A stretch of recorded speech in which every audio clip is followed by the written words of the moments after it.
Beginning, the Court of 1,000 Bloodlines. The Hall of Ascended Stars was older than most civilizations. Its ceiling arched so high it vanished into a shifting nebula of light, an artificial sky that displayed the conquered constellations of the Valerix Empire. Every star represented a world brought into obedience. Every pillar was carved from the remains of extinct species. Power was not merely shown here, it was remembered. On the central dais sat the throne of convergence, forged from living crystal and pulsing faintly with psychic energy. Upon it reclined Empress Zalith the Eternal, ruler of the Valerix for over 4 centuries.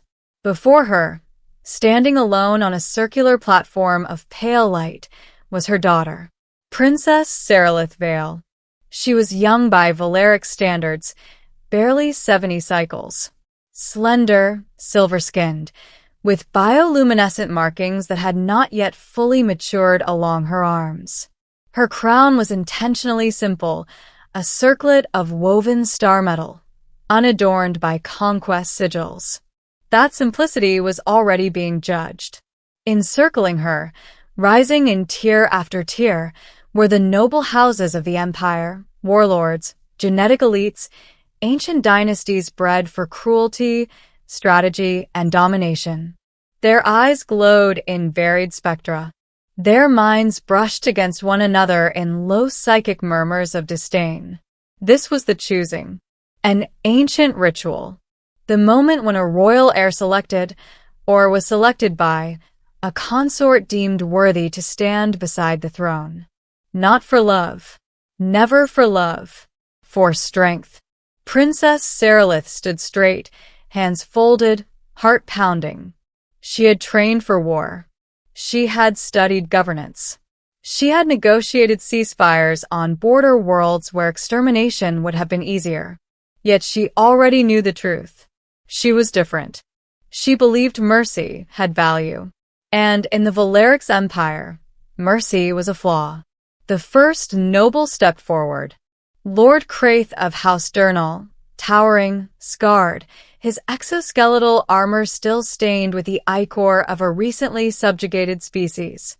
"I refuse," he said coldly. "The princess lacks the aggression required to birth conquerors." Another followed. Lady Vyrix of the Gene Pure line. "She questions extermination protocols. Weakness cannot rule." One by one, they came. Rejection after rejection. Each refusal echoed through the hall like a blade striking stone. She spared an insurgent colony. She delayed orbital bombardment. She ordered medical aid for enemies. The words cut deeper than plasma fire. Seralith felt the weight of thousands of minds pressing down on her, dissecting her worth, measuring her against centuries of bloodshed, and finding her lacking. At last, silence fell. No noble remained willing to claim her. The ancient law was clear. A royal heir rejected by all noble houses forfeits her claim. Exile, or worse. Empress Zalitha's eyes narrowed, not with anger, but disappointment. "So be it," the Empress intoned. "Princess Seralith Vale is." Wait. The word did not echo with psychic power. It was not amplified by the throne. It was spoken in a plain, unenhanced voice. A human voice. Middle, the one who did not belong. All eyes turned. At the edge of the hall stood a figure few had paid attention to, a member of a minor diplomatic contingent from Earth, invited only because humanity had recently proven useful. He wore no armor. No noble sigils. Only a simple uniform marked with the emblem of the Terran Expeditionary Corps. His name was Elias Rowan, a former infantry officer, a cultural liaison, a nobody by imperial standards. Gasps rippled through the court, not because he had spoken, but because he had dared to.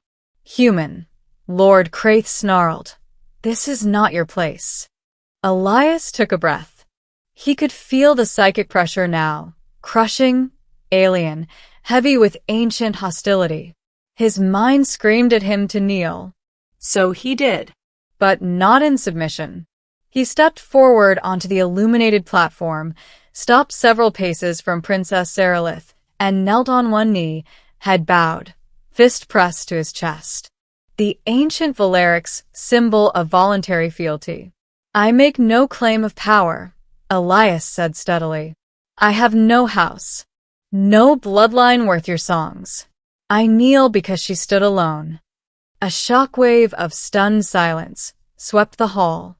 Serelith turned toward him, eyes wide. No one had knelt for her. Not a general, not a noble, not even her mother. I do not seek the throne, Elias continued. I do not seek conquest. I seek only to stand with one who chose compassion when cruelty was easier. The nobles erupted in outrage. A human cannot enter the choosing. This is mockery. He insults the right. But Empress Serelith raised one hand, and the hall fell silent. Her gaze fixed on Elias, probing, ancient, terrifying. Do you understand, she asked slowly, that by kneeling, you invoke the old binding? Elias swallowed. I do, he said. If the princess accepts, my life is forfeit should I fail her. The nobles hissed in disbelief. The old binding was older than the empire itself. Forgotten because no one willingly accepted it anymore.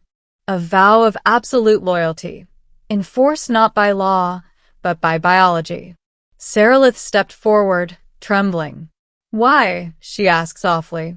You don't know me. Elias looked up. I know what it costs to be kind in a violent world, he said.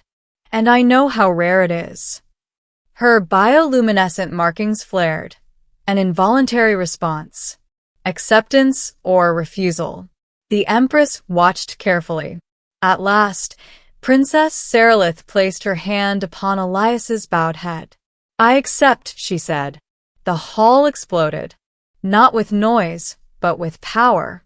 The old binding activated. Ancient sigils ignited across the platform.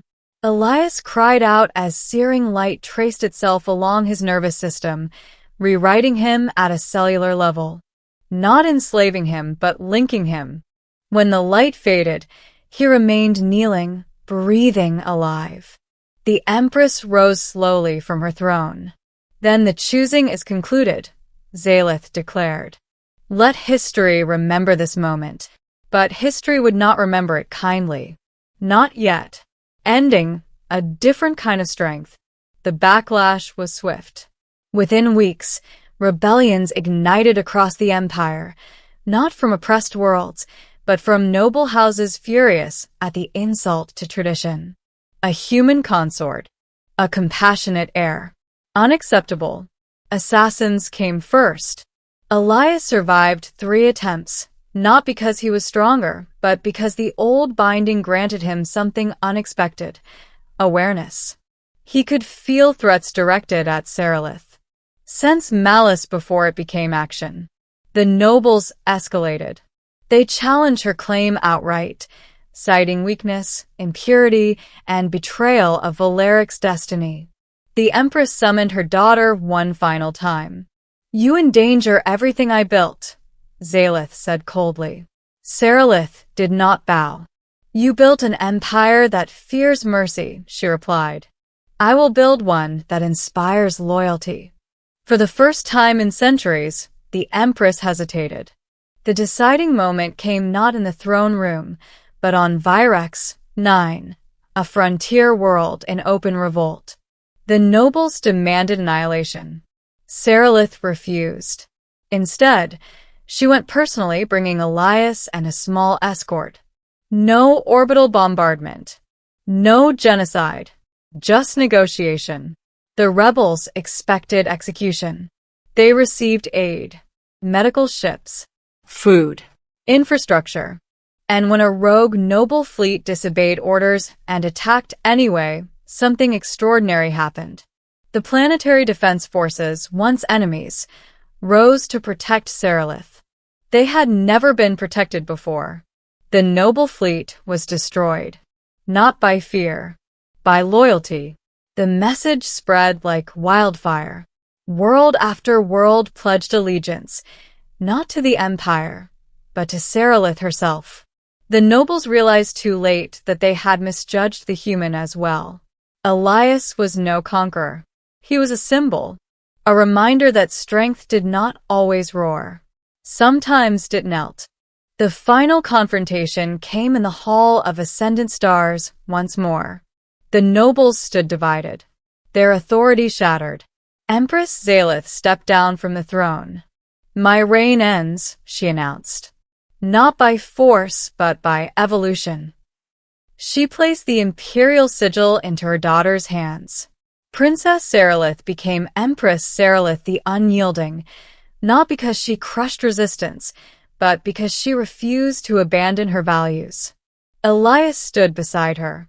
Not above, not behind, beside. Years later, historians would argue over the moment the Valeric's empire truly changed. Some would say it was the rebellion on Virex 9.